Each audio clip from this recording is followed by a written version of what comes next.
Greetings, YouTubers.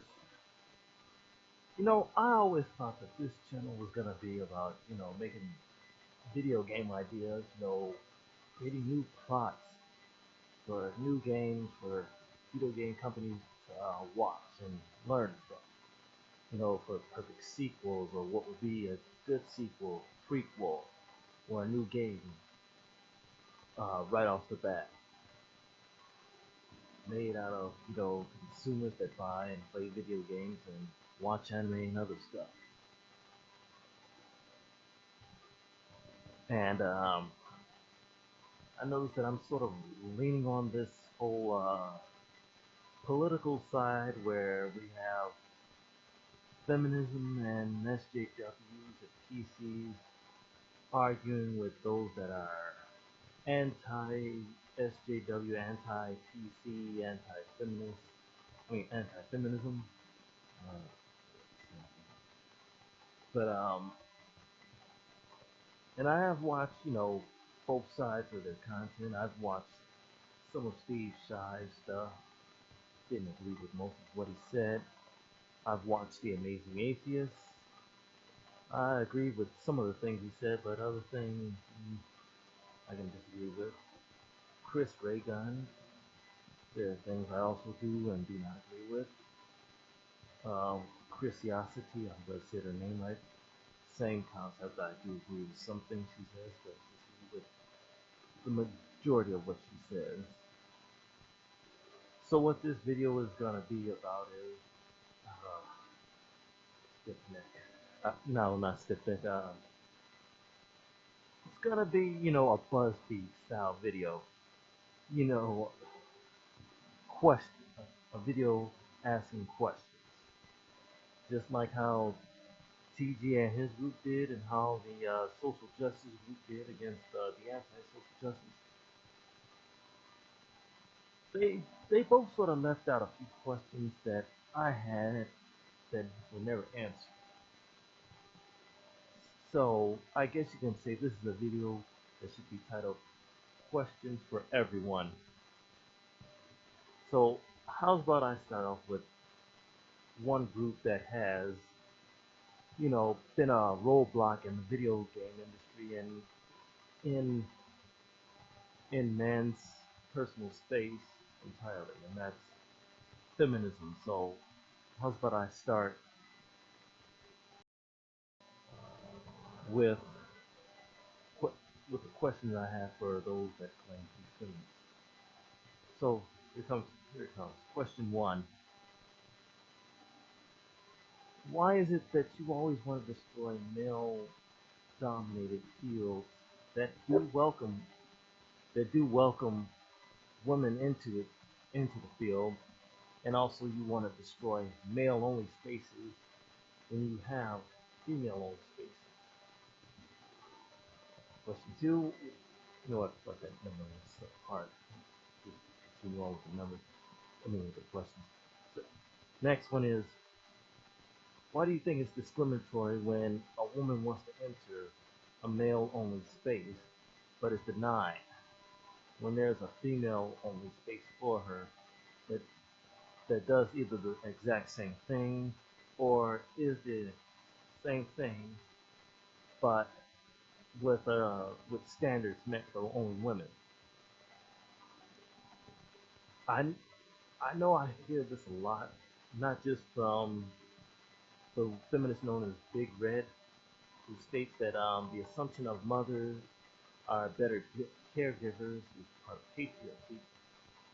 Well, if it's a part of patriarchy, why is it that you defend it when it comes to custody battles and cases where you wind up divorcing the man for whatever reason? You often would, say certain things about him that are not true in order to win custody over the husband, or play a victim card in this whole custody battle case, where it looks like he has no chance of winning regardless of what the truth is, or rather if this woman was a liar, gold digger who used the man up for own personal gain. Next is, why is it that you lie so much about video games? You constantly say that video games such as Grand Theft Auto forces you to kill women and maim them when that is completely false. Instead, why not ask, why isn't there a Grand Theft Auto video game where the protagonist is a female character? Instead of having online GTA where you can make a female character, why not let the protagonist in an offline story mode be female? That I would not mind having. Next one is, why is it that you think it's a part of chivalry for a man not to retaliate after being assaulted by a woman?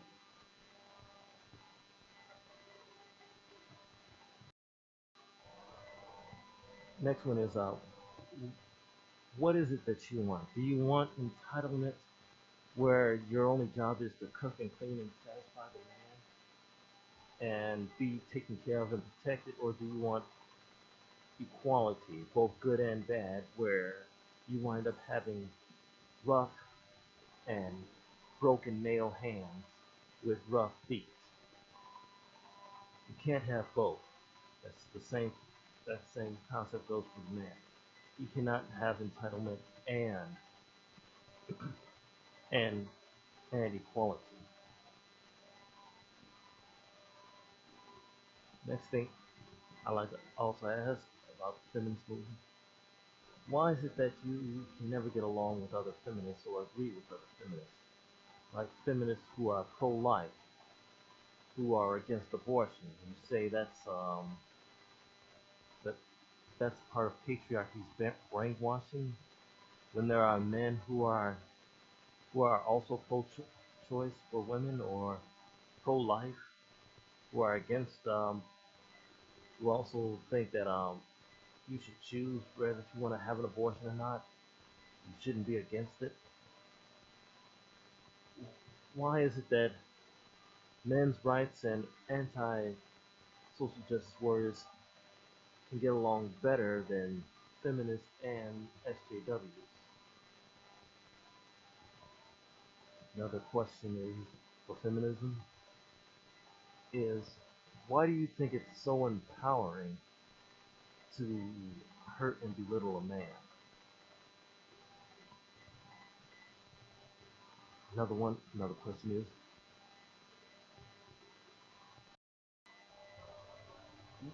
what is the deal with you always blocking the camera whenever someone is recording you in a public open space? I just don't understand it. Don't you want someone to see the truth of what you're doing and what you're saying to be publicized? Is there something that you're doing that goes against your movement that you don't want the public to see? Because in almost every single video where there's a camera person recording a feminist or an SJW or a PC, they're always violently blocking or covering up the camera so they cannot record what this person is saying and doing. Don't you realize that those who are neutral or are clueless to what people are protesting and criticizing and going against will often side with the anti-feminist and anti-SJW when you do things like that? My next question is, what do you I've heard someone ask, why are people so obsessed with Anita Sarkeesian, and the answer was, obvious and given to you guys with ease. If not, I'll answer the question. It's because she's a con artist. I believe she's a con artist. She refuses to debate people that have criticized her, and she's off.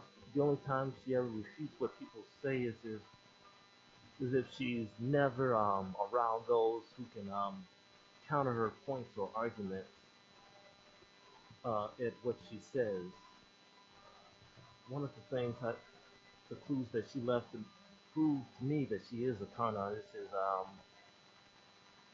she stated that Thunderfoot's videos that criticized and had evidence um, calling her out in her own video. I don't know where she was, but in a crowd where she posted Thunderfoot, Alpha Omega Sin, and several other people who criticized her and made valid arguments about her. She claimed that it was harassment and not criticism. That right there just told me that okay, she's an obvious con artist that is looking for an easy way to obtain money. I mean, she hasn't even finished her projects and she's already moved on to something else. It's a money grabber. And if it takes Angry Joe about less than a month to make a full game review on a video game such as Ride to Hell Retribution and Doom, then why is it taking Anita Sarkeesian so long to research video games as to where she has half-finished projects? So, my question is, why are you so obsessed with Milo Yiannopoulos? I mean, yeah, he purposely triggers people, but what the message I'm seeing Milo Yiannopoulos give out is that he's saying this should not be triggering. This should not be something you should cry and fuss over.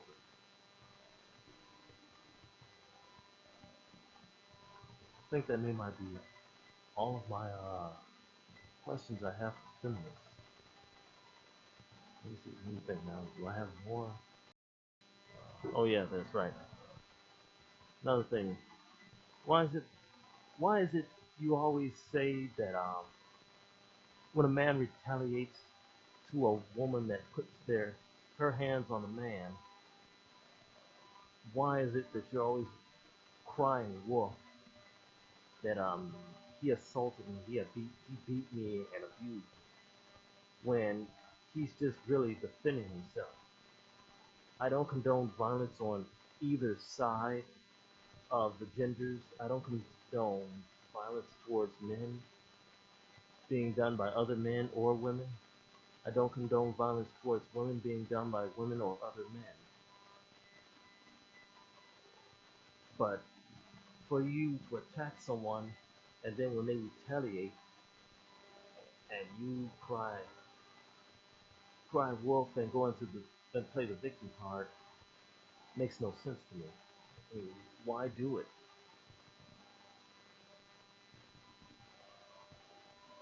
So I hope that's all the questions I have for feminists. So now on to the social justice warriors. Why is it that when anti-social justice warriors call out your group or movement, the things that you, the organization that you claim to be with or represent, you speak for yourself? Like, for example, if, sorry, not if, I'm trying to think of a video that was made by an anti-SJW, and someone responded to it.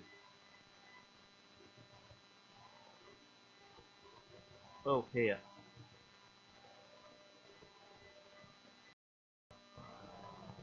I think I got one. The Amazing Atheist is questions white men, even though Chris Ray Gunn was in there and he's not white, have for SJWs. It was made with bunch of response videos, but after listening and hearing all their responses, their answers were different, but they always spoke for themselves. Like for Chris Ray Gunn's question, if both parties are both intoxicated and they have sex, the woman, he states, the woman was unable to give consent, but the man was, and and he and the response was to this was no. Both parties are unable to. Oh, wait, that's not right. That's not the right question for the speak for yourself.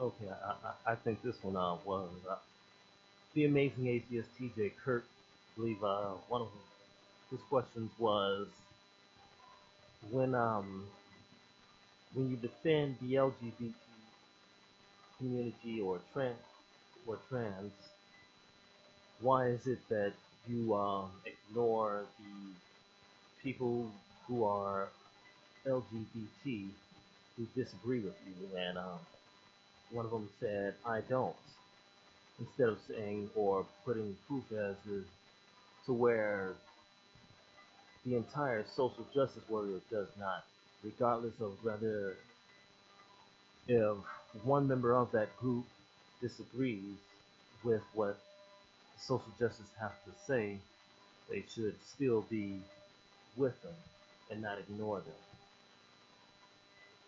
Another question for the SJW is, why are you so hell bent on silencing people? I mean, when someone tries to speak about something or do something that's, their own thing and their own style that they try to make, you try to silence them by saying it's offensive, it's disrespectful, it's sexist, and all that other stuff.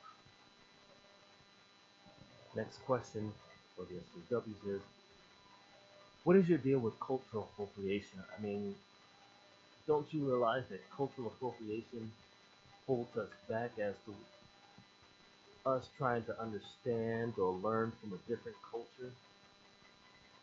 Why is it that we should have that this culture should keep their own culture and that culture should keep their own culture and never learn about one another?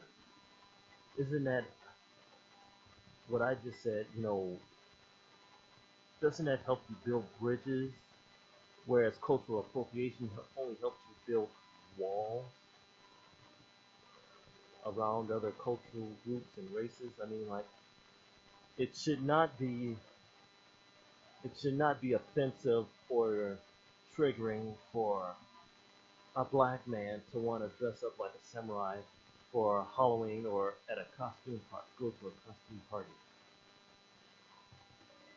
It should not be offensive for people who are African American, Nigerian American. I try not to define color that much. Or Scottish or anything, to dress up in culture or clothing of another different type of person's race or culture. It should show a sign of respect and be a way of saying, like, hey, I like this culture so much that I'm willing to learn and embrace it and and spread it, and say, hey, this is the most artistic culture ever. I think that my culture could learn a lot from this culture.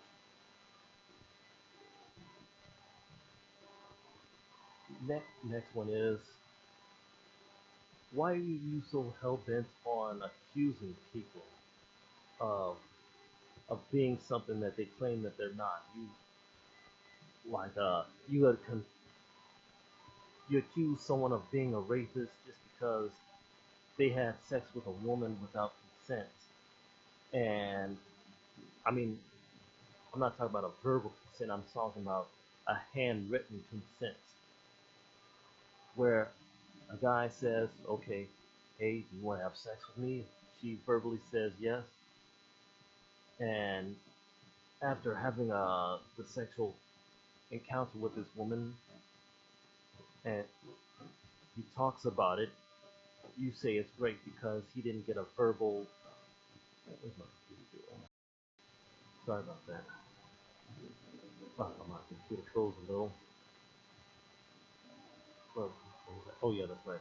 But I claim that it's great because he didn't get verbal, handwritten consent. I'm sorry. I should have written all these down instead of just, going with the flow.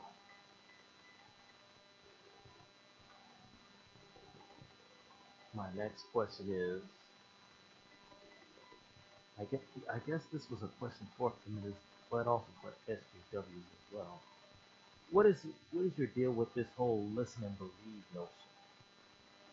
I mean, don't you think that you underestimate the human mind way too much?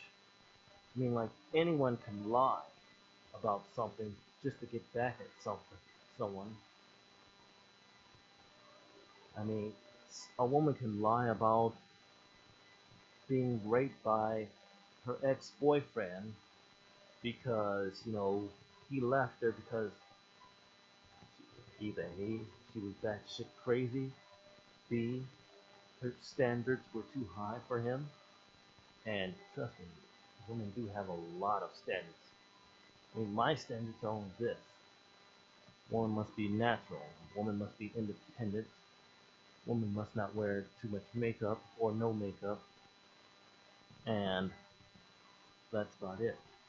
Aside from being loyalty and having a very strong, trustworthy bond with one another, that's it. If she's got all those things, then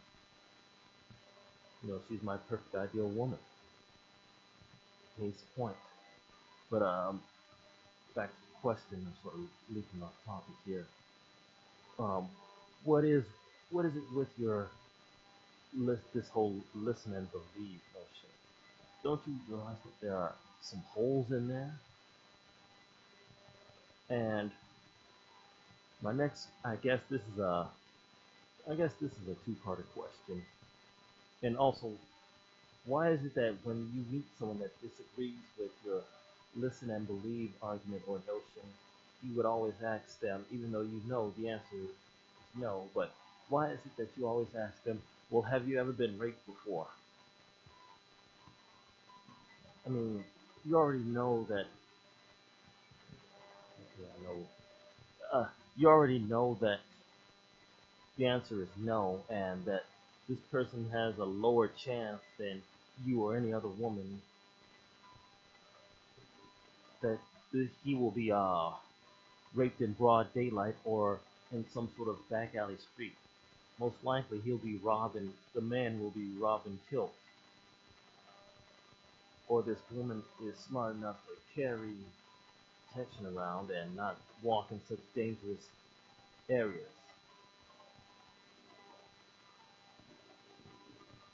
My next question that I have is, why is it that you're always taking what someone says out of context to the extreme?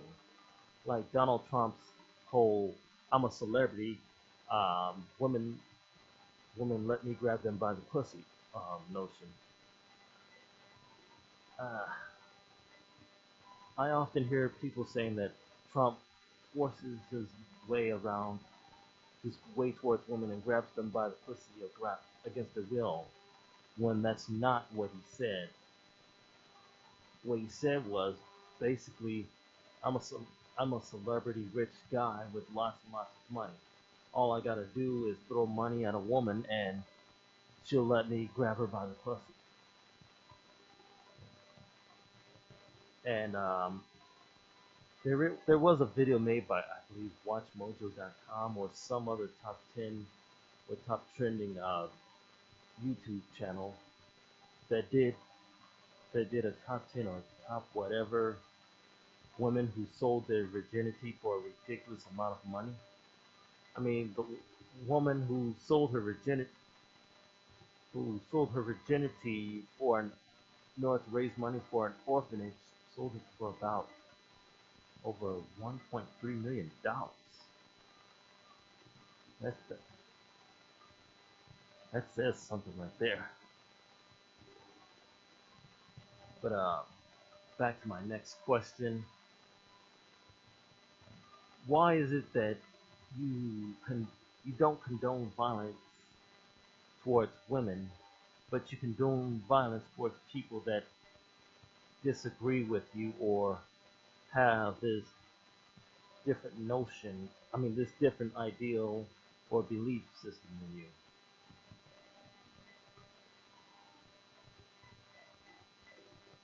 Next question is, do you realize that your actions are what caused Donald Trump to win?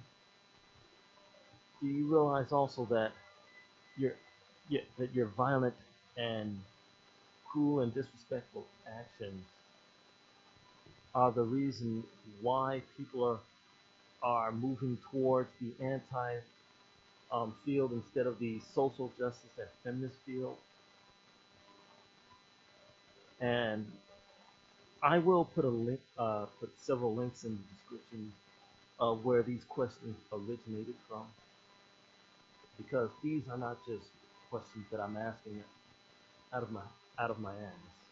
These were questions that I came that I that were brought to me because I see so many videos of where people who claim to be SJW, feminists, acting very irrational and illogical towards other people, and to me it just doesn't make any sense on how and why someone could act like this or preach these notions. And then another thing for another question for the SJWs is this one. Since you're always going to ask the question of, well, have you ever been raped before? For someone who disagrees with the listen and believe notion, well, how's about I ask you this? Have you ever been falsely accused of rape before? Have you ever been falsely accused of sexual harassment before? Have you ever been falsely accused of doing anything that can ruin your life or throw you in jail?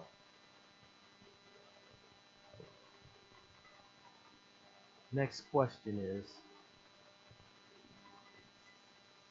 why do you focus so much on entitlement instead of equality? I mean, you think just because this is a woman or she's a woman, so we should lower that bar. But what if you want this? But what if this woman wants to do something in her life that is an impact, an important impact? The bar should not be lowered for a woman who wants to be a police officer, who wants to serve the military, who wants to be a firefighter and save lives in burning buildings, who wants to do anything that involves heroism and making a difference for her country, both on the field and off the field. I guess maybe not off the field, no way on the field, because there is a biological difference between male and female. Next question, since I'm speaking about male and female, why do you think there's more than two genders when it's just all in the mind? What people say and think and identify mostly sounds like it comes from different cultures or from some sort of, I'm not going to go with mental disorder, but self-identification. But I like to go with something more along the lines of self-identifying themselves in order to be an individual or to stick out like a sore thumb in a field of the same species. I mean, what does there being 32 and more genders have to deal with your identification when there's only just two genders?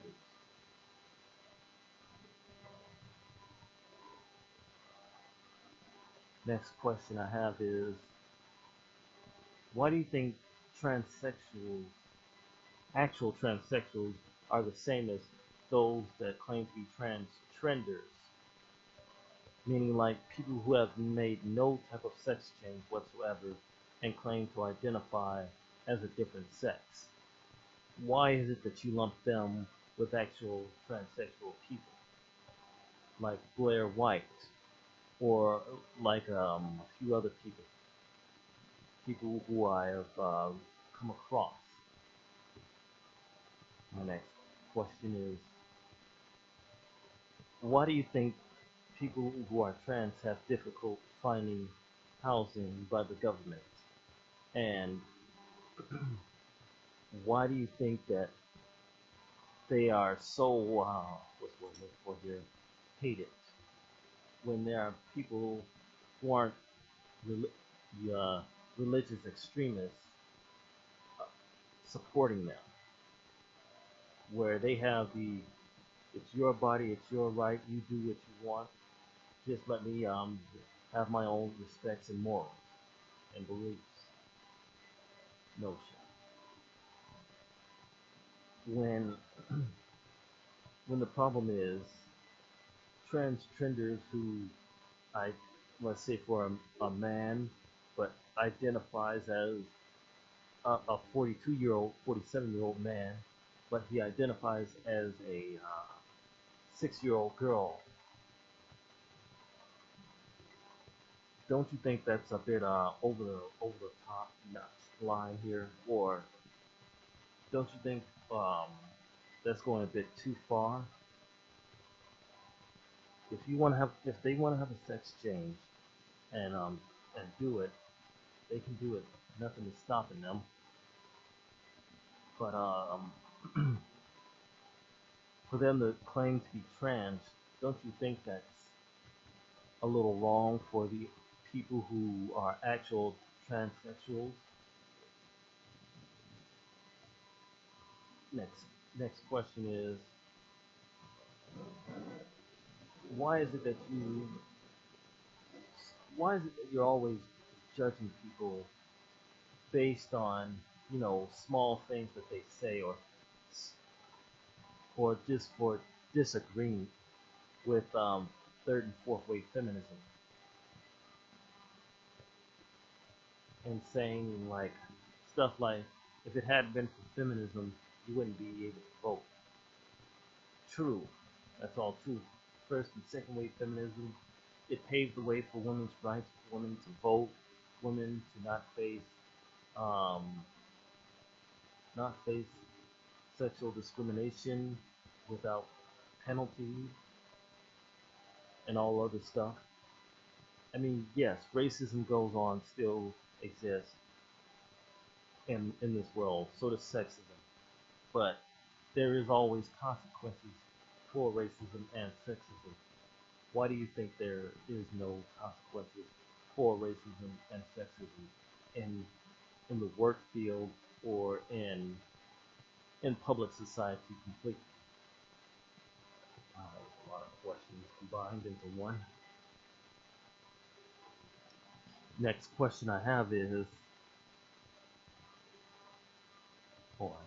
yeah, ask that question. Next question I have is, what is your deal with double standards and one-sided arguments? Why is it that you always have you make an argument against, people like Chris Ray Gun or Shoe on Head? You make it completely one-sided and never give the other person that you're talking about, or calling out or criticizing or even harassing, a chance to defend themselves and speak on their behalf.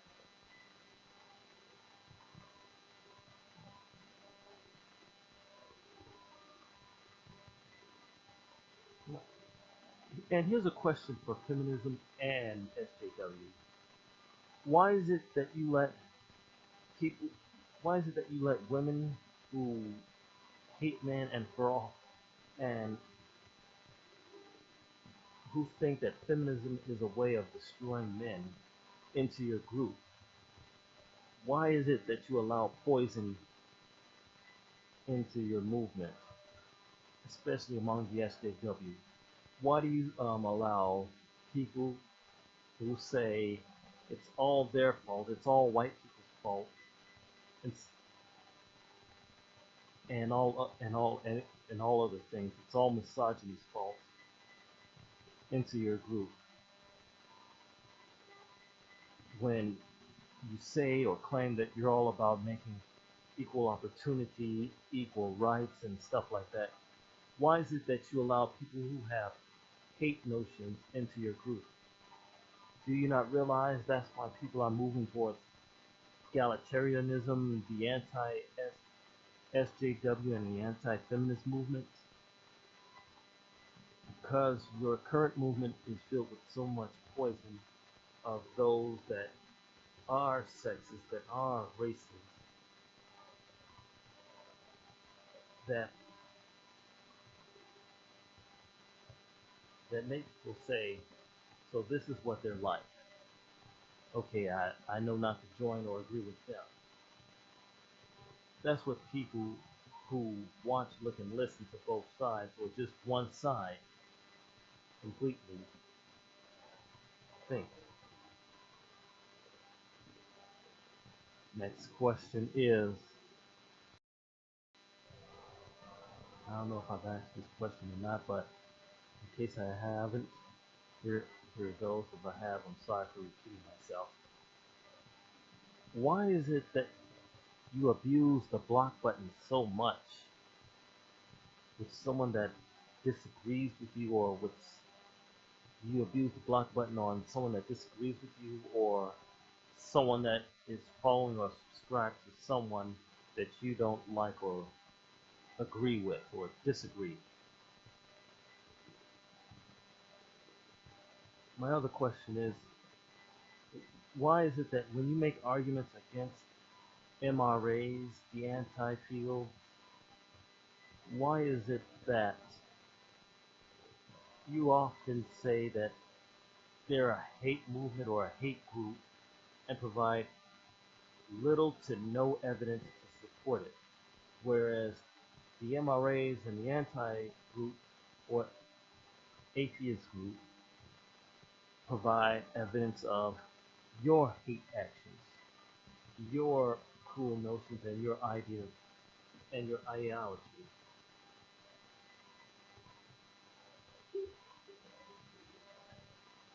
And another question I have is, and I think this is going to be my last question for ESJWs. I'll move on to a surprising group for you all after this question. So, why is it that you're always saying one thing but meaning another thing? I mean, like, for example, you say, I don't agree with violence, but then you say, I support violence towards this person who I think is a Nazi, a neo-Nazi, or a racist, just because of the color of their skin, or just because they don't agree with me. Okay, I hope that's the last of them. The questions I have for SJWs. If more pop up inside my head, I'll mention them after this group. So, my next question for the atheist community. Why is it that you lump in the religious extremists with religious people who believe in this mythical creature with supernatural powers and abilities that'll take you once you die? You go to a joyful place or a place of pain and misery. Why is it that you lump them in with the why is it that you lump the extremist religion people with the people who claim they're not that religious or don't entirely believe in the Bible because they think it was written by man without the voice of God? Next question is,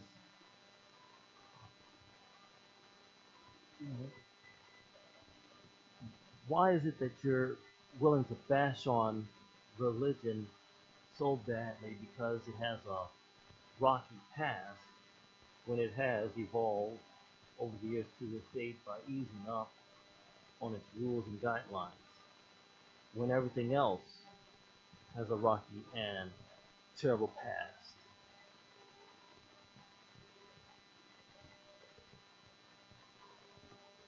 And our last question for the atheist, I know only 3 questions because I never had much problem with them.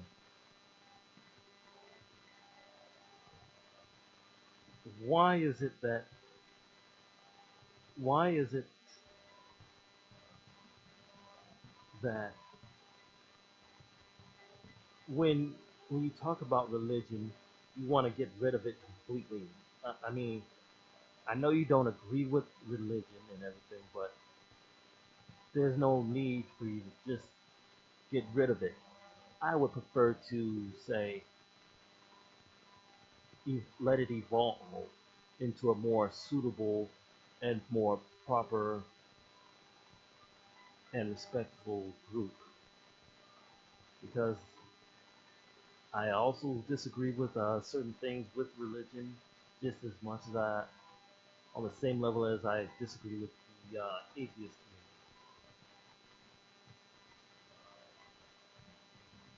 community. And I guess that's about it for my questions. In case more questions do pop up, you know what? Somehow are popping up right now because I just remembered an altercation I had with a woman who was, well, it wasn't an altercation, but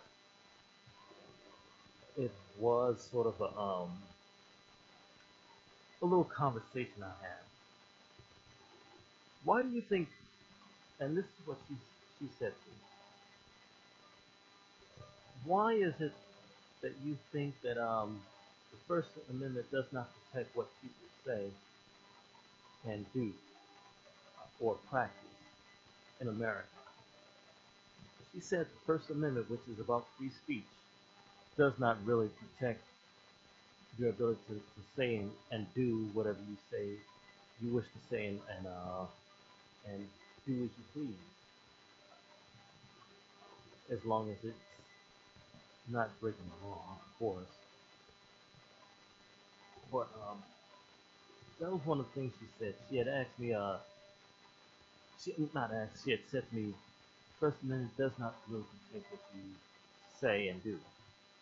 I don't know if that was just her as a feminist and SJW thinking that, or if it's just the entire movement. This question, you know what, I'll say this is a question for all, because she identified herself as an SJW and feminist. So I guess these are questions that I vote for, that are for both SJWs and feminists. Why is it that you're always going to take the woman's side, regardless of the situation? And what is the deal with white knighting?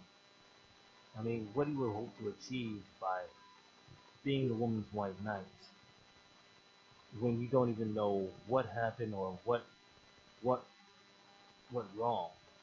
If you were there from beginning to end, okay, and all it was just a disagreement,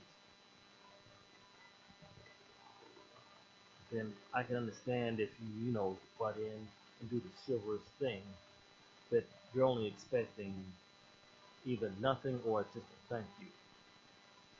But if you're expecting more than just that, then I think there's something wrong here. So why? Next question I have is, 45 minutes since this? You know what? I'm gonna cut this video right here. It's already long enough. So I'll see you all later. Thank you and good night.